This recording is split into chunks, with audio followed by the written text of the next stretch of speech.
I think the battle that we are facing today is a battle that's been going on since the world began.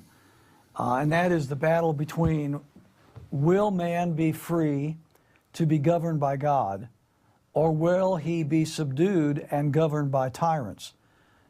William Penn said, if a man is not governed by God, he will be ruled by tyrants. And I think that is the ultimate battle that we are facing. It's got a modern face, new names, new context, but it's an age-old battle. We are facing this fork in the road between the free thinkers and between those that just accept the agenda and download it, bar. And the number that go that way or that way will decide where we go as a human race. Hi, Mr. Kissinger. It's a pleasure. How you doing? I just wanted to know, what do you mean when you said illegal we do immediately, unconstitutional takes a little longer, the WikiLeaks document? What do you mean by that? Come on. No. I mean, it came out, WikiLeaks. Yeah, I mean, there's a lot of stuff on it in it. Do you know the agenda of the Bilderberg? What? What are you doing this for? I'm here covering this event. Just wanted to talk to you. We are change. And we want to know maybe what the agenda of the Bilderberg Group meeting is going to be in a couple of days. Do you know? Get lost, please. How does it feel winning Get lost. How does it feel winning the Freedom Award when you're wanted as a mass murderer and wanted in many countries and butchered millions of people? How does it feel? You know it's a lie. You self-serving coward, get lost. I'm not a coward. You know this Freedom Award's a lie, and you're wanted for mass murder in different countries.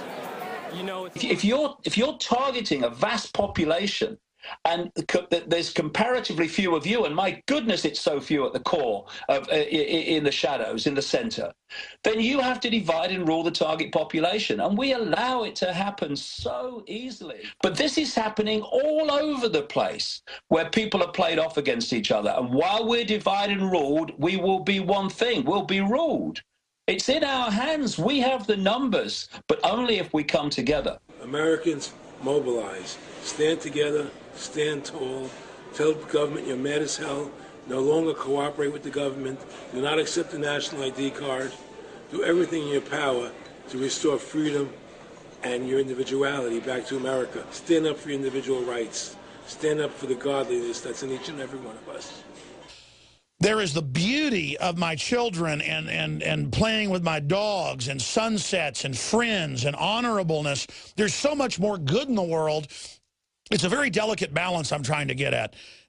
Some people ignore the New World Order and say, I'm just going to live a great life. That's how I beat them. But then you allow their evil to grow. So where is the balance in that?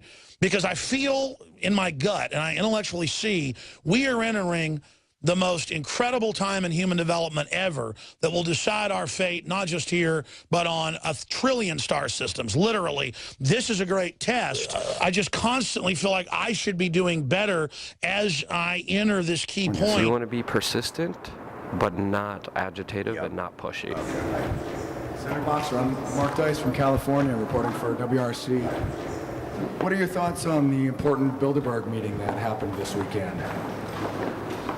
Zach, do you want to make a statement? Sure. Why don't you guys just give us a call? We'll be happy to get you some. Well, I mean, we'd like your statement right now. Just the Bilderberg meeting happened, no major media press coverage, 120. Do you know about the Bilderberg Group? It looks like you do. I just don't want to talk about it, Ms. Barber. Just one statement about the Bilderberg meeting. Nobody has any... Excuse us.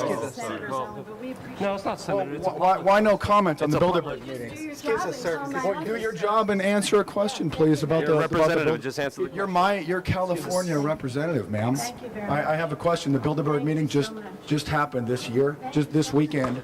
Excuse me. I mean, we'd like one. I appreciate it. Just call the office. Thanks a lot. Well, I think the only way to succeed in this arena is one word: persistence. When you refuse to take no for an answer, when you refuse to even accept the possibility that you will give up, and that you know that the day you keel over and leave this reality, you'll still be doing it, and you'll still be trying, and you'll still be doing what you can, then when big challenges come up, when you get the abuse, when you get people trying to undermine you, when people attack you, when people ridicule you, because giving up is simply not an option, it means that instead of feeling sorry for yourself and walking away and sitting in a corner, or walking away and thinking, I'm not doing this anymore, you keep walking, you keep moving, you do more, you are persistent. And when you do that, you break down barriers.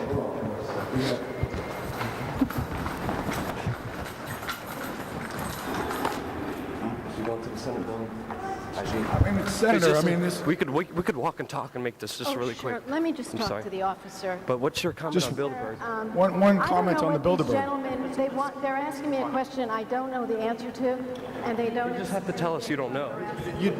She didn't even say that, sir. No, she's lying to you. you. She didn't officer. say that. She's lying. She's lying to you, officer. Gentlemen, you can't go past here, okay? You're a coward, ma'am. If you hide and keep your mouth shut and don't speak your truth because you fear the reaction of others, then you are not going to have that process of eventually people saying, hold on a second, what he said is happening. My goodness, what else is he saying? Because you've never said it, because you were frightened to, because people would ridicule you or condemn you or whatever. But America is not the only country that has been the victim of terrorism. My first question, it's a statement and then a question. Earlier on this year, you gave a speech to the Senate Foreign Relations Committee where you alluded to the fact that the Bush administration may stage a terrorist attack to justify a military action against Iran. And then in your book, you also acknowledged the fact that a memo was uncovered where Bush and Blair discussed a painting, a U-2 spy plane, in UN colors so Saddam would shoot it down. Now, although you have argued that deceptions to the American people may be necessary in order to deal with these enemies, how are we to know how many other terrorist incidents have been state-sponsored false flag incidents, including the largest of one, the attacks of 9/11? How do we know, how do the American people know that 9/11 wasn't staged, wasn't engineered by you, David Rockefeller, the Trilateral Commission, the CFR, and Bilderberg Group, sir? Answer my question. Answer my question. Please sit down and shut up. Answer. If we don't have the backbone to speak our truth, whatever that truth may be, then how can any of us talk about freedom? Because there's no greater freedom than being able to speak your truth no matter what it is. That's right. Without that fundamental freedom, there is no other freedom. You have to be persistent, and you have to keep asking them the questions. So you're learning. But I'm happy you're here to get this experience, to get to see how exciting this is. Bro, that was extremely exciting. You always learn from your mistakes. You always get better. But if I could teach you, and teach all the other people out there how to do it, that's the key. I mean, anybody could go to the Senate building and talk to their representatives. You know, it just shows you how afraid these people are of asking, getting asked real questions. It's persistence, and it's having the balls, basically, to say things that are unacceptable to society at that time, take the consequences of that, but keep saying them until the day dawns when people start to say, hold on a second, he's not as mad as we thought he was. Look, and without those two things, then you're never going to be successful in communicating this information. And it's like that anywhere in life. They want people to be spectators who aren't on the field. When you confront negativity in any form, and being in public life, I mean, confronting negativity is just part of the game or part of the job, because invariably somebody's going to disagree with you if you have any perspective. You have to go to a place within that says, well, how important is this really? And I think when we're looking particularly at modern propaganda, I see a real turning point, particularly like people in my community and my family, where they're not so want to buy this propaganda anymore. And people see me get angry and they think, you're trying to scare me. No. I'm saying our house is on fire. Let's put the fire out. But they're the ones but I see using the fear, trying to teach people they're powerless. If you really look at what the corrupt forces are doing, it looks like something done actually from a position of weakness. You know, I'll play a show in front of, let's say, 5,000 people. Well, if all 5,000 people decide to rush the stage, there's no security that's going to stop them. Well, it's the same thing with governments. They want the populace to be kind of neutered in their thinking because they don't all want them rushing over the gates. Looking at this, they've always been lying, but now they've doubled down, because I think they're losing control. And the system is just men and women like us. They're not all powerful. As long as you hammer on ideas that are important, as long as I sing songs that have to do with real things, they can replace people like us, but those ideas don't die. History has shown that. Let's reference your Piers Morgan interview for a second. I think it was fascinating because that was one of those crazy moments where the mainstream, for whatever reason, whether they thought, and I don't want to make it about Piers Morgan because I think it's a much, much bigger issue. People in that position, usually, when they decide to bring somebody that would be considered fringe, a fringe thinker, usually kowtow in that position, or consciously or unconsciously sort of diminish their message, or they're shouted down by somebody. The answer is, hey, wait a minute, I have FBI crime statistics that come out a year late, 2011. 20+% crime drop in the last 9 years. Real violent crime, because more guns means less crime. Britain took the guns 15, 16 years ago, tripling of your overall violent crime. Normally they try to put their thumb on you, and I'm not saying it was Piers Morgan. I think it's a much bigger collective groupthink. I don't think somebody made a call and said, let's get Alex Jones. It's sort of a groupthink, and then the minions do what they think they're supposed to do. But I want you to try and answer the questions. It's a proper debate, okay? I'm not trying to trip you up. No, it's not a debate. You're running the show. You bring in your victims up front. Actually, no. Look, you got your little note cards. Yeah, okay. I just gave you FBI statistics that violent crime and gun crime is down over 20%. Alex, let me just ask you And this. you want to go to little factoids. No, they're not little Anybody factoids. can pull those up. Listen. Do you know what... Do you have a bodyguard? Alex. Why do you have bodyguards? I don't have a bodyguard. Yeah, I've seen you on the news with them. Don't you want to protect your wife from hoodlums, or you want to call the police? The Second Amendment of the Constitution. I want to get people off pills that the insert says will make you commit suicide and kill people. You're a foreigner, a red coat, here telling us what to do. Whatever. Go back to where they took the guns if you don't like it. The communists... I get angry at myself when I'm walking on the Greenbelt and I saw the other day the moon and sun up at the same time with like clouds, and I was like, this is hallucination good. I mean, this was gorgeous. And just the birds and the wind and the smell of some flowers, and I'm down there walking with my dogs, and I thought, it's horrible that I'm even giving the system all this power about how evil they are and all the things they're doing. But I've got to get people who are at a lower level to realize that's happening, to get them to look up. The system wants to keep us in an artificial box, and that's what this matrix thing's all about, to not see and feel the universe around us. Even if you're right, it's so hard for your average American to believe it's true. Do you know what I mean? So there's a sort of a transitional moment. It's like in the Matrix, when they realize they're in the Matrix, there's a moment like, how is this even possible? Or when they talk about people get out of jail and they just want to go back to jail. Well, it's like the reality's so bad, the guy goes, I want back in the Matrix. That's my point. That's my point. I know people, and I'm sure many of your listeners have these conversations around dinner tables where, you reel off a list of facts. Did you realize this? And they go, I just don't want to know. I mean, they're raising their hands. And it's because they have a legitimate point. If the power structure's seized, what do you do about it anyways? But then if you give in, that just greases the skid. But my point is those people that sit around those dinner tables that admit to their son or their daughter or their uncle, hey, you got a point. I know things are weird and government, but I'm not going to do it. But there will come a point where it's going to touch them in a way where they're going to have to do something. The problem for them is they thought they could control the narrative and could direct us where they wanted to go. But the genie is truly out of the bottle, and the clock is ticking. It's what the populace does in that moment that will determine whether it's going to be 50 more years worse, or it's going to have to go through the incredibly difficult kvetching of reality. And I just wanted to illustrate here that we're selling snow cones in hell. We're not selling snow cones to the Eskimos, ladies and gentlemen. Liberty is sexy. Liberty is popular. Liberty is truly liberal in the vein of Thomas Jefferson. And the so-called liberals that we see operating worldwide today, when you even read their own publications and writings, are, again, the most anti-human, unhappy, and generally ugliest people, even physically, that you could imagine. And they have a disdain.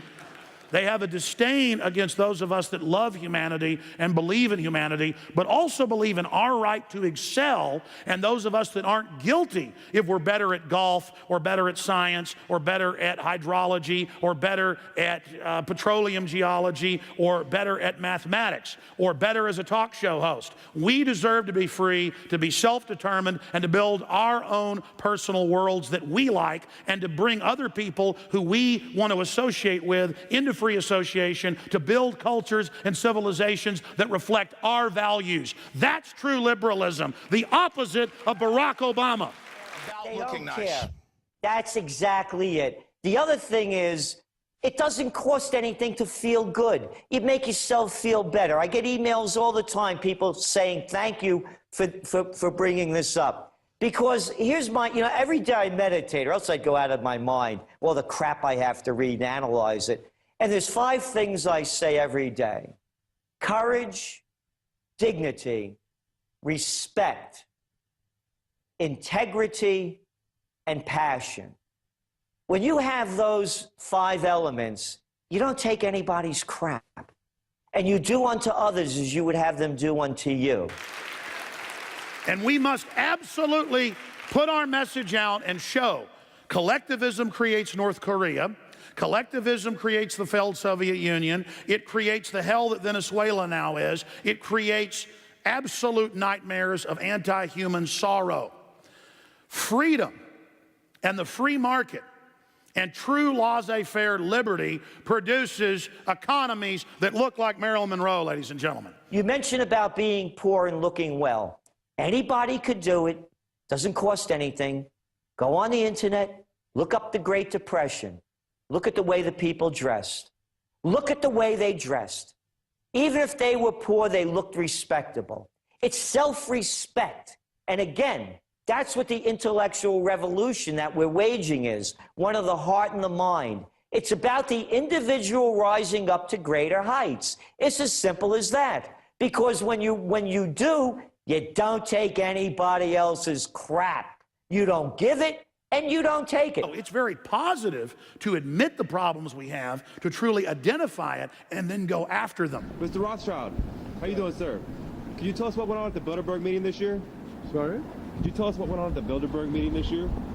I didn't get that, actually, no. The Bilderberg? You weren't there? No. Not this year. What went on last year? No, I wasn't there last year. I think that was my cousin. Your cousin was there? Yeah, I think so. Okay. Good night. Do you have a couple minutes for us, Mr. Rothschild? We have a few additional questions. I was asking a question inside of, because I was saying that the Federal Reserve was one of these organizations. I know, it's one of these organizations that a lot of people say is the source of inhumane products all across the world because it's a private bank that was started by a family. No, it's completely untrue. I was asked that earlier. It really isn't true. No. Jekyll Island? Jekyll Island, 1913, sir?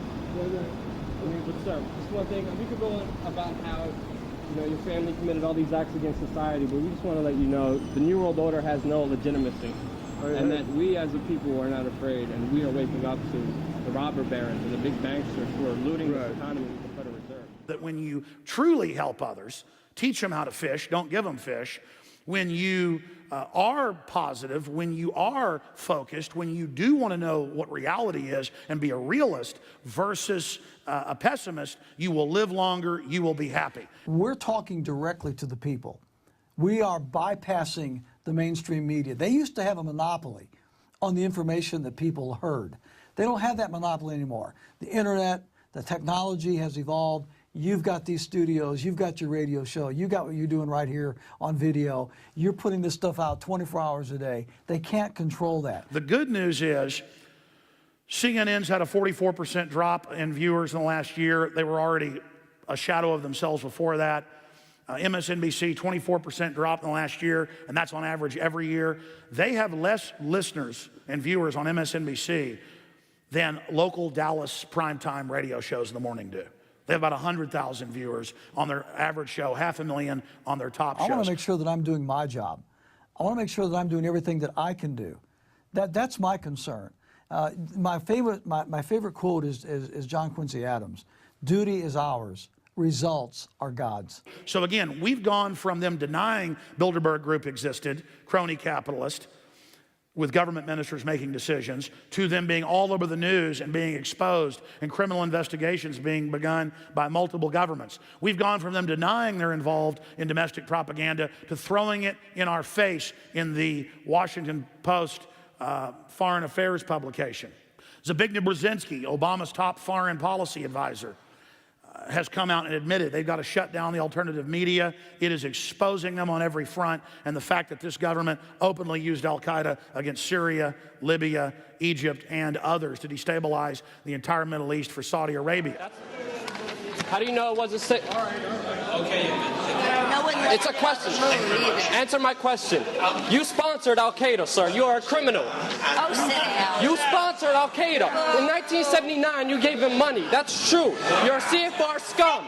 You are CFR New World Order scum. This society of people that don't like individuals and who get power out of groups and out of gangs and out of sucking off of people is coming to an end if we want it to. We're not the first people that have faced this. Yes, we're the first people that have ever faced this in this way, with technology being at the core, the immediacy of communication. But you can't tell me 500 years ago or 1,000 years ago, people weren't facing the same paradigm. In the War for Independence, the British Crown concocted the title or the moniker, the Black Regiment. It's referring to the colonial pastors that were preaching independence And it had freedom. a double meaning. Anything black meant bad and accursed. Well, it meant the black robes. No, but it had the double meaning too. Yeah. The black robes they wore in the pulpit, and so they called them the Black Robed Regiment or the Black Regiment. But these were the preachers like Jonas Clark who stood up in the pulpit and taught the principles of liberty that motivated and inspired the people to fight for freedom and independence.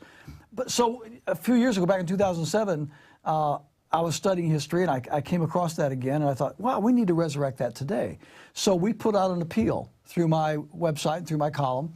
Great idea. Yeah, and we've got over 700 pastors on our Black Regiment list right now. They go to chuckbaldwinlive.com. So if people are looking for a good preacher in their area, there could be you one. got 700. There's 700. It's the opposite. We are all individuals, but collectively through our choices and through the free market of ideas, finance, industry, agriculture can reverse this trend as simply as flicking a fly off of our knee if we realize the power we have and collectively make decisions that stand in the way of the tyrants. What's up, man? How you doing today, sir? Good. You a U.S. citizen? That's my business. Well, it's our business to ask. Are you a U.S. citizen or not? You can ask, that's fine. And you have to answer me, or I have to detain you until you can either tell me that you're a U.S. Well, I don't have to answer you because I have rights as an American. Sir, go ahead and pull over there behind that other vehicle if you do me a favor. No thanks. Go to secondary for me, sir, to the right? No. I need you to go to secondary. No, thank you. To the right? No. What's up, man? What's up? All right. Can we have you pull in secondary, please? No, thank you. I'd like to go free on my way. You know, I thought this is America. I thought I had some freedom to travel unmolested, and I'm just trying to go about my business here. You know, I don't have time to play games with you guys. You know, I don't know what you think you're doing here. Pull up secondary, sir. No, thank you. I want you to pull up secondary, sir. No, thanks. I I want to go free on my way. You know, correct me if I'm wrong. Did I stumble into Mexico, or is it still United States? Let's just say United States. Okay, well then, therefore, I should have the freedom to travel unmolested, because I'm in America here. So. Go ahead, go. Go ahead and go where? Keep going on the road. Okay, see you later. What's up, you an American citizen? Are you a U.S. citizen? Are you an American citizen? Yes, sir. Do you have an ID on you? No, sir. You got an ID? Let me see your ID. What's that? How to make sure you're an American citizen. Are you both U.S. citizens? You got an ID on you? Do you? Where you been today? Go ahead and go, sir. Where you heading to? Go ahead. Where you heading to? Go to secondary for me, sir, to the right? No. I need you to go to secondary, No, thank you. to the right? No. If we are able to do this, our destiny is literally unlimited. Humans are only happy when we're daring, when we're trailblazing, when we're inventing, when we're being challenged and challenging each other, and when we have the right of free expression and the right of free association. November 23rd incident taped by the activists themselves while they were passing out flyers trying to educate passengers about their right to opt out of the TSA's full-body scanners. That's when airport spokesman Doug Myers enters the scene, demanding that the pair turn off their camera. Myers appears shocked when a deputy working at the airport refuses to detain the two downstairs. Stay down here for a while. Keep them down. But again, sir, he can't do it. I can't really detain us. But Myers doesn't stop there, telling the pair that they have to hand him their IDs. He doesn't have to show you his identification. Yeah, I'll tell you. Show you identification. I want his name. I just told you my names. Okay. My name is Jason Bermas. B-E-R-M-A-S, sir. I can't give it. I can't give you that. I can't give you. And that's why it's essential for everyone to realize that you are critical in this fight, and we are actually coming from behind, and now every metric shows are in the lead. Because even though the establishment has dumbed down the general public, and even though half the public can't even tie their shoelaces, it doesn't matter. Those poor zombies are out of the game. What matters is that the vast majority of that other 50% are the producers. And we run this country and we run this world, and if we simply stop complying in little ways, it will bring this system down.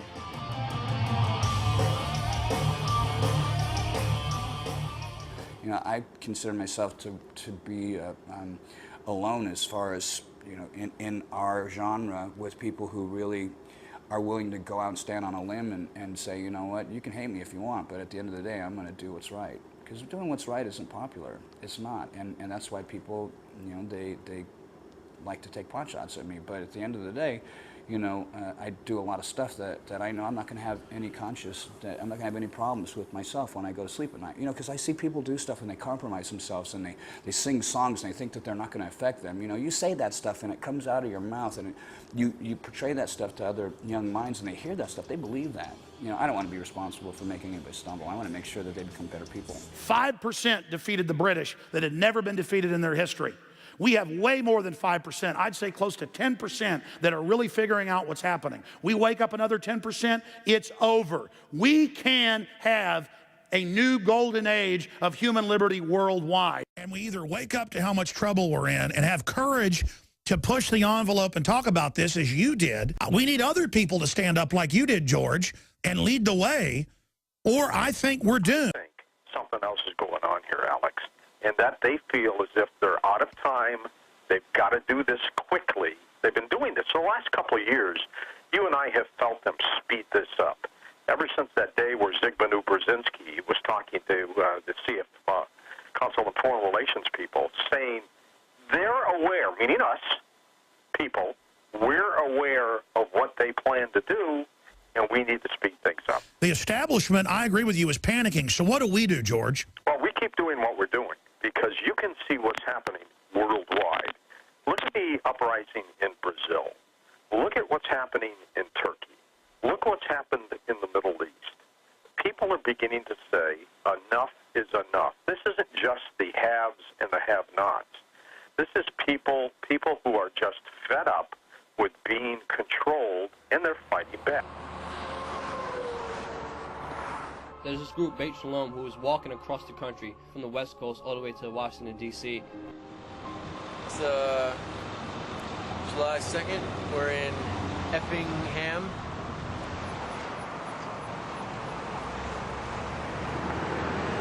So we've been here about an hour.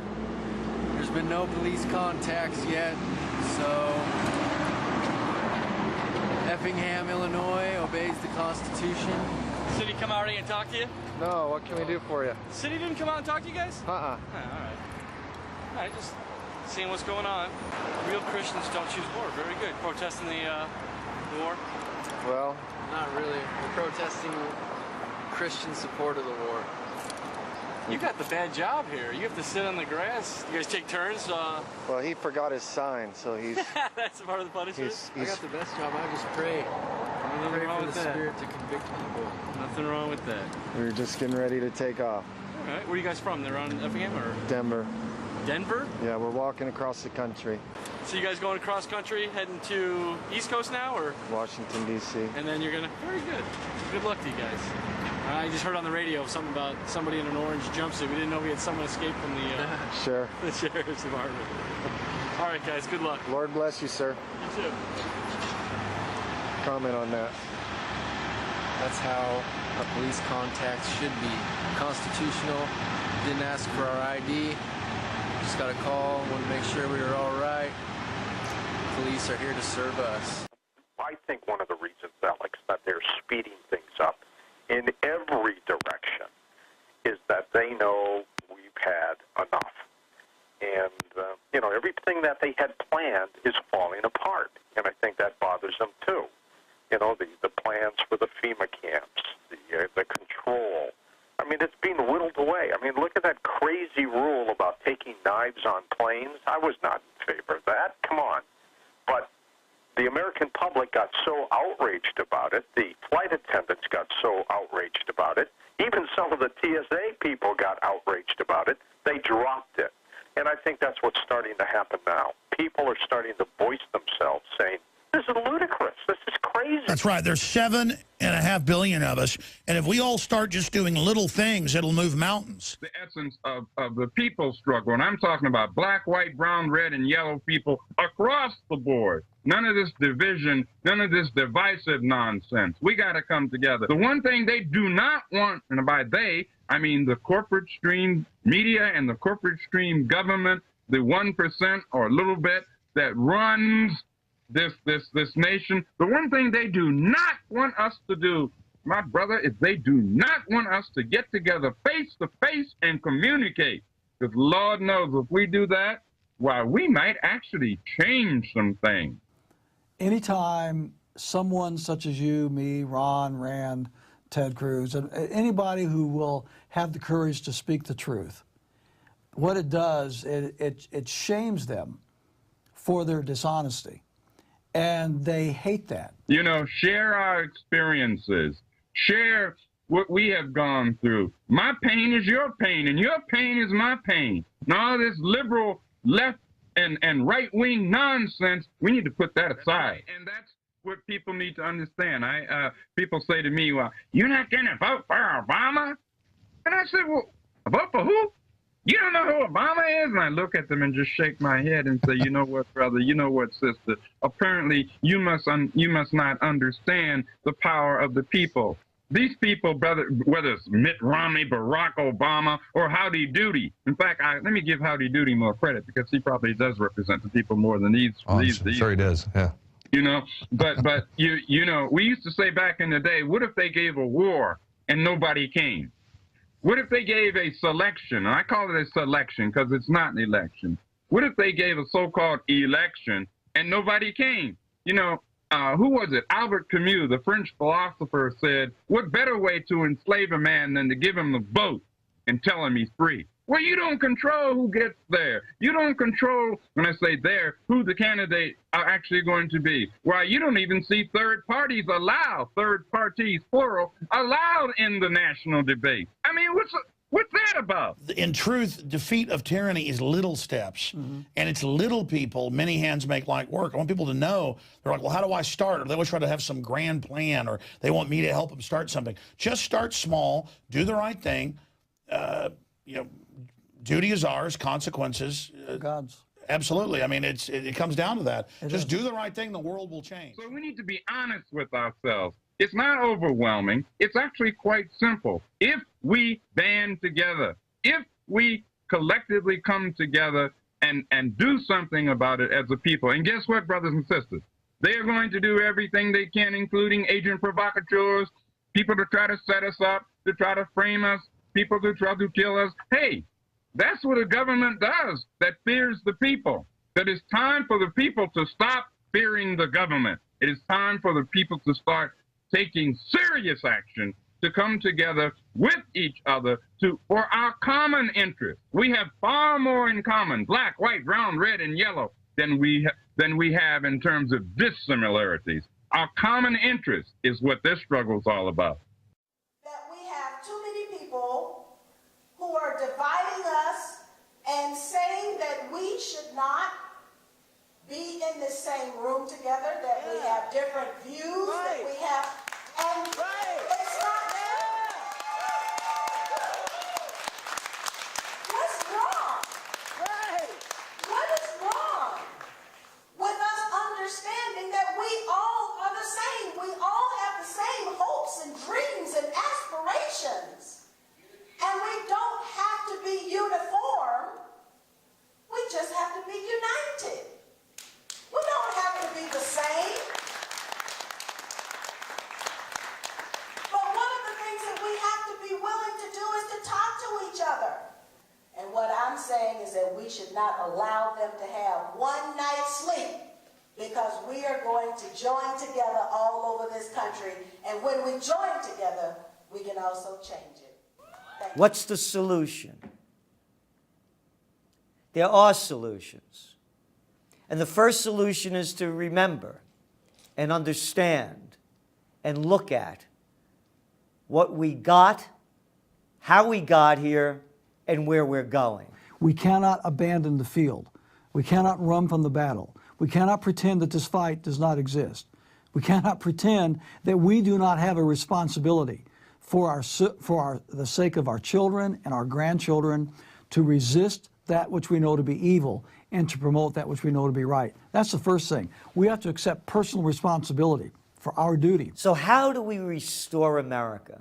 How do we bring it back to its greatness? All right, number one, has to start with grassroots. Has to start with you. You're the first root to build yourself spiritually, emotionally, and physically. And I don't mean in a religious sense. Morality, the golden rule. Number two, buy local. Everything that you can. Number three, break the chains. They gave them a name, chain stores. They got you. Don't continue to support the corrupt systems. We need a new way.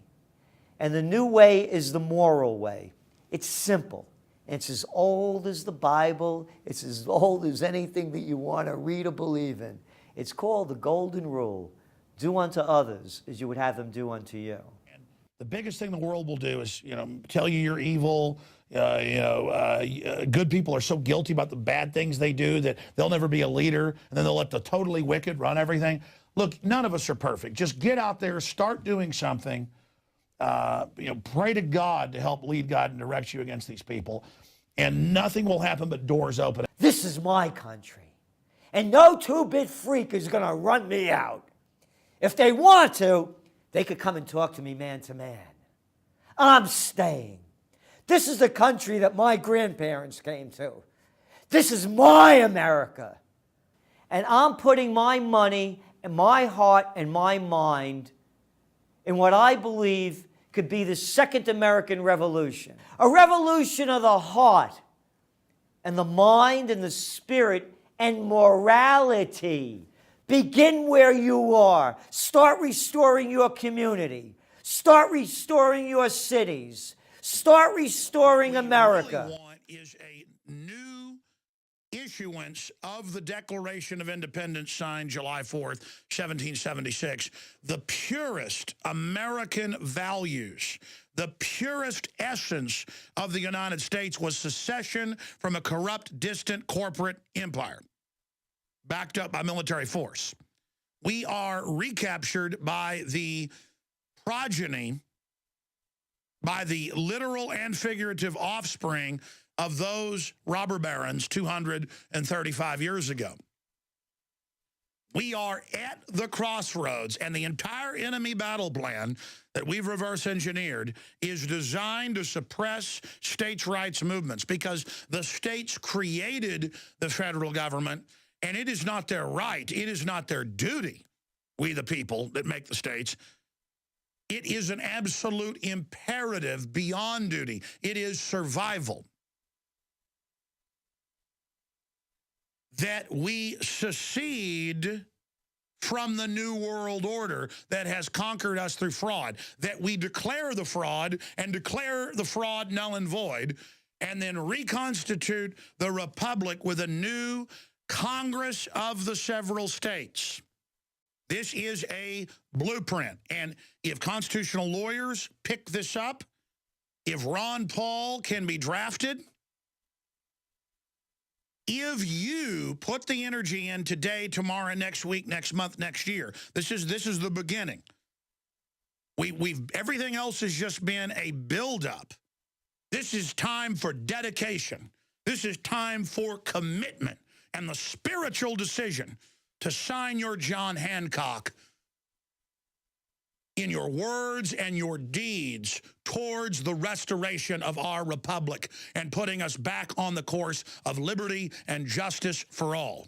And what am I going to call for here? I'm going to call for what is in the Declaration of Independence, the founding document of July 4th, 1776. That is what I'm calling for.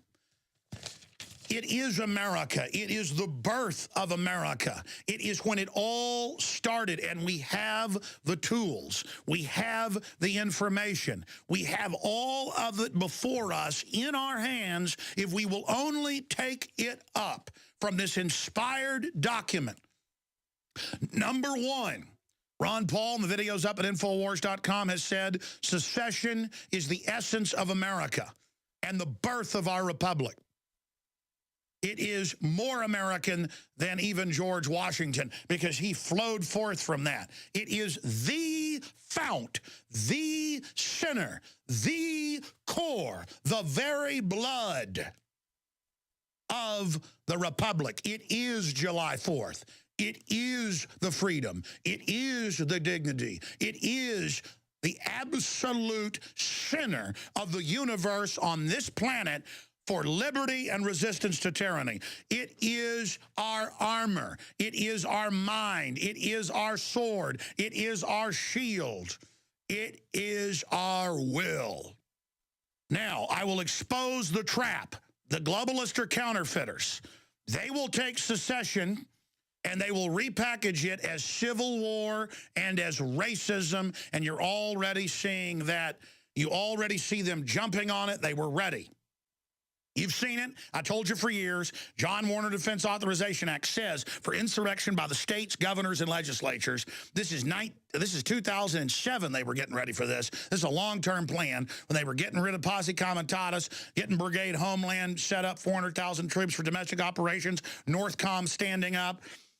The drones, all of the massive preparations that were going on and being established and being set up while all of this was going on, they said in the 2007 John Warner Defense Authorization Act, it says, and I read it on air to you, that they are preparing to block the states. They're worried about the governor's council, even though most of them are their operatives, because we could take that back over, and that's the logical place to have a new continental Congress of the states to restore the republic. Not a secession, recognizing our government's been hijacked. That's the key. That's not words. That's true. They have declared they have conquered us. That's a legal posting in over 200 newspapers I've seen in just the last year. I've shown them. Paul Watson and I wrote the article, Bankers Declare They've Conquered Europe and the U.S. Our first issue of the magazine covered that. Bankers declare they've conquered us. That is a legal posting. These people are lawyers because they leave back doors, escape hatches for themselves. They've got the military set. They've got the military ready.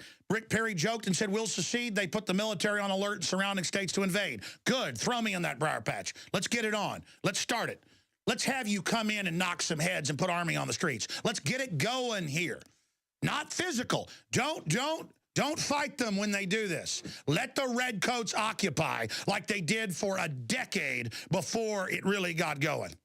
No offensive attacks. Let their evil flow. Continue. They want to start the fight. Let them shoot first. We have the moral high ground. They'll probably stage some false flags to then blame it on us so they can get the moral high ground. Continue to expose their main weapon that we've almost destroyed, false flag.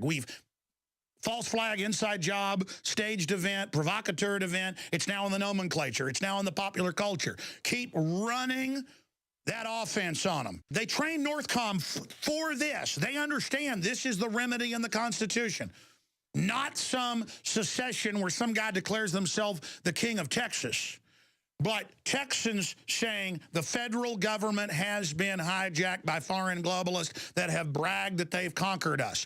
You go into the legislatures with papers with the examples of the news and the bankers announcing that there's a world government and we've been conquered. Their announcement, we've been conquered. You go in with the Declaration of Independence saying it's our right and duty to throw this off. You call for the state legislature associations, the gubernatorial associations, not the new 10-member FEMA Governor's Council that's the counterfeit over the governors getting together, or the rural affairs under Department of Defense, Homeland Security to run the rural areas. This is an emergency reorganization plan by design, modeled after the Mao and Lenin and Stalin takeovers of those countries and surrounding areas. No, no, no. We're not fighting gray coats and blue coats. This is northerner, southerner, westerner, black, white, Hispanic, Asian. If you want freedom, if you want out from under socialism and globalism, then you are 1776. Own it. Become it. We have got to accelerate the states' rights movement, the nullification movement, and we have to control the debate and not let them, which they've been waiting for, phrase it as racist and a hillbilly claiming he's the president of this state or that state. The real place is petitions at your state level, going to your state house, getting movements going, getting Ron Paul drafted to have a movement, exploratory committees to try to reconstitute a new Continental Congress with legislative heads, governors, and other patriots that want to come create a master document off of working documents that were being passed around. But let me sign this for everyone. This is in the Congress, July 4th, 1776, the unanimous declaration of the 13 states of America. They seceded from the corrupt British Empire and created their new government. We're seceding from the New World Order that hijacked and killed the Republic, and we're re-uploading the Republic. See, John Hancock, it was a death warrant, and many people lost their families, lost everything that signed this. I'm going back to July 4, 1776, because the neocons are saying, don't you dare sign these. And I am publicly signing the Declaration of Independence against the New World Order, against the Federal Reserve, against the globalist. And I stand with those in Europe fighting for their sovereignty against the very same crime syndicate. Yes, these men and their hypnotized followers call this a new order. It is not new, and it is not order.